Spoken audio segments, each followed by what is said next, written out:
Retrouvons sans plus tarder notre envoyé spécial Maël Ben-Hellel qui se trouve à Harara, là où tout s'est passé en fin d'après-midi, là où le terroriste Najat Malchem a été retrouvé puis abattu suite à une fusillade avec les forces de sécurité israéliennes. Alors Maël, qu'est-ce que vous pouvez nous dire de l'atmosphère qui règne autour de vous dans ces moments encore dramatiques?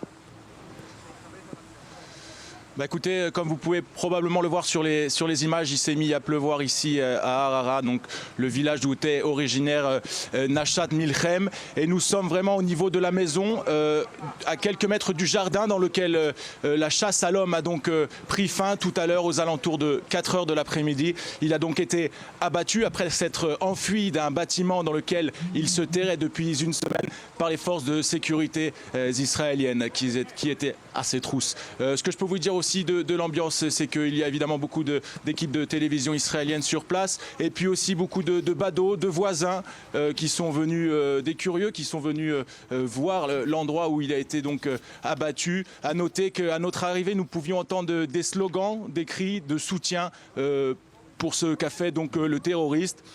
Les gens pouvaient donc scander qu'ils étaient prêts à sacrifier leur vie pour le shahid étant bien sûr le fait de mourir en martyr. Dernière information, évidemment, le périmètre était bouclé jusqu'à il y a encore pas très longtemps, mais depuis quelques minutes maintenant, la police a donc levé le périmètre de sécurité.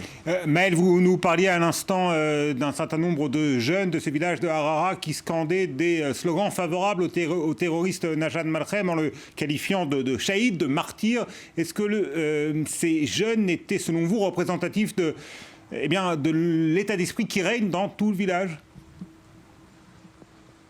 Non, écoutez, Dror, j'étais moi-même ici il y a une semaine, dimanche dernier. J'ai pu m'entretenir avec des habitants, des membres de la famille, l'ancien avocat aussi de Najat Malchem. Ils condamnent tous à l'unanimité l'acte terroriste de Najat Malchem. Donc non, ce que pouvaient scander donc ces jeunes n'est pas représentatif de ce que pense le village. Merci beaucoup, Maël Ben-Hellel.